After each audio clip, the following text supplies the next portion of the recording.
Yes, ma'am. What were the questions that you had about the indictments? You said that you thought people had a lot of questions about the indictments on the Alabama legislature that you wanted to talk to Holder about. What were those questions? People wanting to know what is specifically going on in Alabama with the indictments that are being handed down by the Justice Department. They know that it's related to gambling. Most of the people know, especially over in Greene County, in Utah, Alabama, for example, they know that it's related to gambling. And people want to know why their legislators would not allow the issue of legalized gambling in Alabama to be put on the ballot.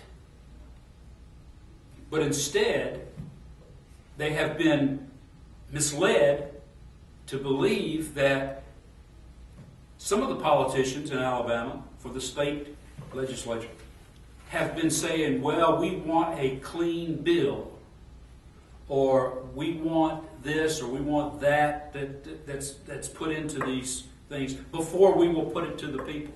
But the people want to have gambling put on a referendum and let the people vote on it, decide.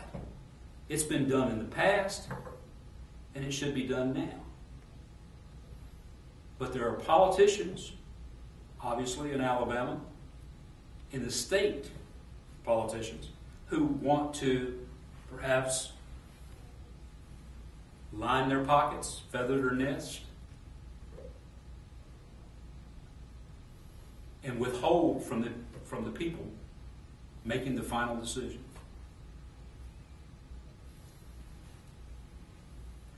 People are wanting to know what specifically is going on.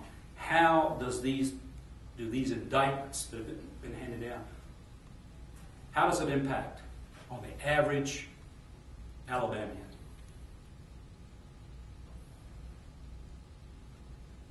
That's what they want to know.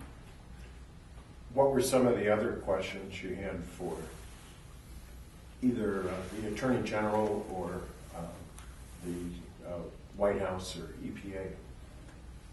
Well, the EPA, for example, is what's being done specifically to address the issues of the health of the residents along the Gulf Coast in Baldwin County, Mobile area, with the illnesses that are arising. And what is the EPA doing specifically to check the safety of the Gulf, the seafood industry, for example?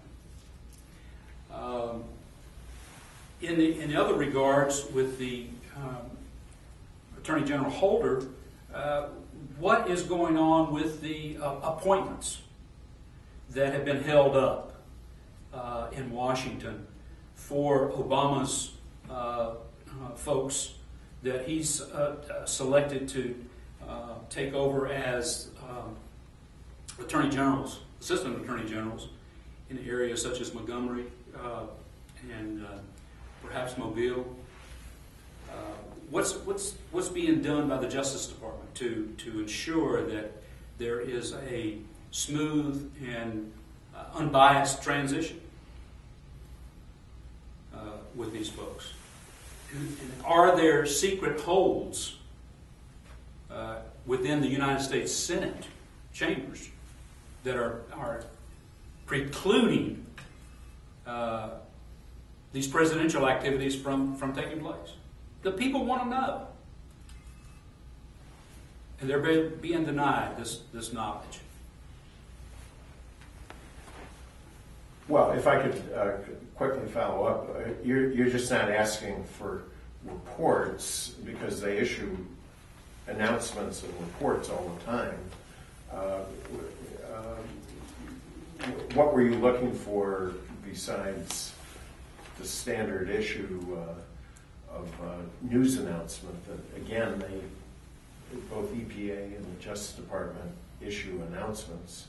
To take EPA,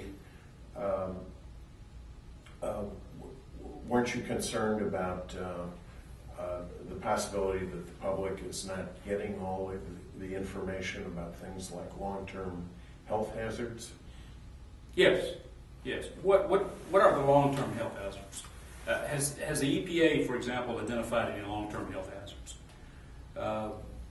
What is the impact on the oil spills or the dispersants that were used on the seafood industry there?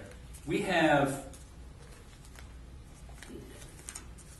probably hundreds of thousands of folks along the Gulf Coast whose livelihoods depend upon the seafood industry. How safe is the seafood industry after the Gulf oil spill? It's a major concern because it's still impacting the seafood industry. Those folks whose livelihoods depend on the seafood industry and have for centuries.